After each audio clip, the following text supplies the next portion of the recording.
Hello everyone, कैसे हैं आप सब और क्या हाल समाचार हैं आपके। देखिए आज की वीडियो खास है क्योंकि 1 अक्टूबर से ट्रेडिंग और इन्वेस्टमेंट के रूल में टैक्सेस में बदलाव हो रहे हैं जो आप सबको पता होना चाहिए, क्योंकि वो पता नहीं होगा तो पता है आप ब्रोकर के साथ झगड़ा करोगे या मेल करते रहोगे और वो भी ढंग से आपको नहीं बता पाएंगे, या हो सकता है फिर सोशल मीडिया पे आप दूसरों से पूछते रहो बट कोई भी प्रॉपर से नहीं बता पाएगा। लेकिन यहाँ पर हम एक एक चीज को बताएंगे, यहाँ तक कि कॉन्ट्रैक्ट नोट भी दिखाएंगे, तो लास्ट तक देखिएगा जिससे कि हमेशा के लिए प्रॉब्लम दूर हो जाए।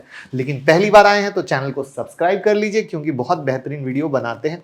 और इस ज्वाइन बटन को ज्वाइन करिएगा तो 799 का प्लान है पर मंथ का, जहां एवरीडे कुछ मार्केट अपडेट और हर वीक में एक स्पेशल वीडियो आती है जो आपके सामने दिख भी रही है। तो मेजर नोटिफिकेशन की बात करें तो STT on FNO, transaction charge, bonus share, buyback से रिलेटेड चेंज है जिसको हमें वन बाय वन समझना है। तो यहां पर जो सबसे पहली कहानी है एसटीटी की बात कर लेते हैं और फ्यूचर और ऑप्शन की कर लेते हैं। तो यानी ये 1 अक्टूबर से पहले की कहानी है जहां पर एसटीटी 0.01 था और अब 1 अक्टूबर के बाद 0.02 हो जाएगा। अब ये जो है मोटा मोटा 60% इंक्रीज हो रहा है, यानी ये आपके ही ऊपर एक बहुत बड़ा प्रेशर है।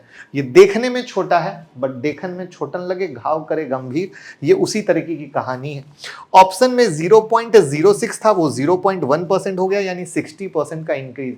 यानी सरकार आपको छोड़ नहीं रही है, एकदम आराम से सिरिंज लगा के खून चूस रही है।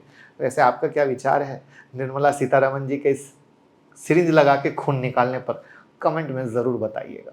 अब दूसरा है ट्रांजैक्शन चार्ज का। अब इसको समझते हैं ध्यान से क्योंकि इसके चेंजेस काफी डिफरेंट है। आज के पहले जो चार्जेस लगते थे वो हमारे टर्नओवर पे लगते थे, मतलब जितने की ट्रेडिंग की उसका एक परसेंटेज लगता था जो यूजुअली 0.0032% के पास होता था। इसको एक लाइव कॉन्ट्रैक्ट नोट से समझते हैं और चेंज को समझाता हूं। अब ये लाइव कॉन्ट्रैक्ट नोट है जिसको मैं थोड़ा सा जूम कर देता हूं, फिर आप इसको रोक भी सकते हैं, ठीक है। अब इसके टर्नओवर पे आएंगे, ये पूरा जो ट्रेड हुआ है उसका है, उसको भी समझेंगे। तो ये ओल्ड चार्ज है जिसमें क्या है कि टोटल टर्नओवर 5,11,326 का हुआ है, इतने का, ठीक है, बाय सेल मिला के। तो ट्रांजैक्शनल चार्ज लगे 0.0032%, अगेन ये ओल्ड है। तो अब इसका जब हम कैलकुलेशन निकालते हैं तो चार्जेस पर लाख 3.3 रुपीज का पड़ता है, ठीक है, यहां तक। अब यहां पर देखिए आप, एक्सचेंज ट्रांजैक्शनल चार्जेस 16.97 आए। क्यों 16.97 आए? क्योंकि ये पर लाख का था और यहां पर इन्होंने 5,11,000 की ट्रेडिंग की थी। यहां तक तो आपको ओके है। ये पुरानी दुनिया थी। अब हम नई दुनिया पे आते हैं।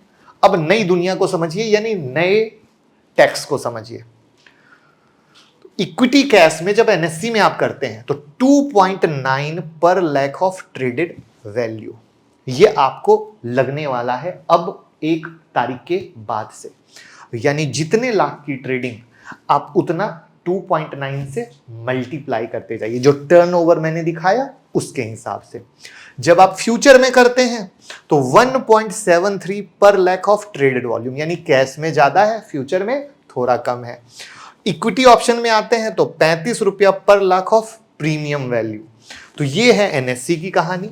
बीएससी में नील और जब सेंसेक्स और बैंकेस में आते हैं तो 32.50 पर lakh of premium turnover value है। तो ये है नई कहानी। तो इसका अर्थ क्या हुआ, अब 2.9 हो गया और यहां पर 3.3, यानी थोड़ा कम हुआ है। तो कैश का एक एग्जांपल दिखाया। ऐसे ही जब आप फ्यूचर का कॉन्ट्रैक्ट और ऑप्शन के कॉन्ट्रैक्ट में देखोगे तो यहां पर थोड़ी कमी इन्होंने की है, यानी एसटीटी में बढ़ाया और यहां पर थोड़ी इन्होंने कमी की है। अब क्या हो गया कि ट्रांजैक्शन चार्ज में अब यूनिफॉर्म रेट लगेंगे, जो ऐसा हुआ मल्टीप्लाई करो खेल खत्म। लेकिन यहां भी बाद में दिक्कत रिटेल ट्रेडर को होने वाली है क्योंकि काफी ऐसे ब्रोकरेज हाउस हैं जो यहीं से अच्छा पैसा कमाते हैं। सेबी के ऐसा करने के बाद हमें हाई ब्रोकरेज चार्ज देखने को मिल सकता है। तो ये चेंज भी हमारे लिए निगेटिव ही होगा। अब आप कहोगे ये ब्रोकरेज की क्या कहानी है, तो इस पर मैंने एक वीडियो बहुत डिटेल में बनाई थी।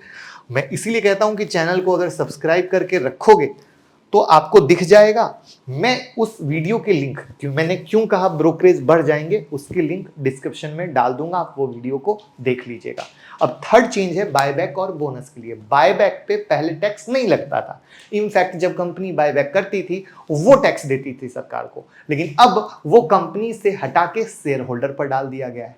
तो आज के बाद अगर आप शेयर बायबैक करते हैं और आपको जो भी अमाउंट उसके बदले मिलता है उस पर आपको इनकम टैक्स के हिसाब से टैक्स लगेगा। और यही कारण है कि अब मुझे पर्सनली लगता है कि 1 तारीख के बाद बायबैक की कहानी आने वाली नहीं है। वैसे आपको क्या लगता है, अब ये चेंज के बाद बायबैक की कहानी आएगी? इसके बाद का जो चेंज है वो बोनस के लिए। अगेन ये पॉजिटिव न्यूज है। पहले जब भी कंपनी बोनस अनाउंस करती थी तो रिकॉर्ड डेट के बाद 10 या 15 दिन और कभी कभी 1 महीने तक वो शेयर नहीं आते थे डीमेट में। लेकिन आज के बाद जो भी कंपनी बोनस देगी वो T+2 डे में, यानी ट्रेडिंग +2 डेज में ही ट्रेडिंग के लिए अवेलेबल हो जाएंगे। लास्ट जो चेंज हुआ है वो है बॉन्ड पे। फ्लोटिंग रेट सहित कुछ सरकारी बॉन्ड के इंटरेस्ट पे अब आपको 10% का टीडीएस देना होगा। मतलब वहां की इनकम से भी सरकार को देना है भैया। हर जगह से सरकार को दो। सरकार रोड नहीं बनाएगी, सरकार चीजों को सही नहीं करेगी, खाली टैक्स लेगी। तो इतने सारे चेंज में देखिए केवल ट्रांजैक्शन चेंज जो चार्जेस हैं उसको यूनिफॉर्म किया गया और बोनस शेयर में T+2।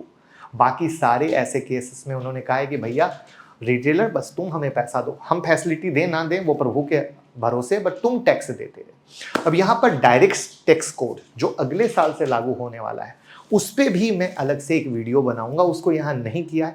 आपको पता है वो डायरेक्ट की कहानी क्या है? अगर आप जानना चाहते हैं तो कमेंट में बताइए और इस वीडियो को घर घर शेयर कर दीजिएगा, बाद में कोई परेशान ना हो।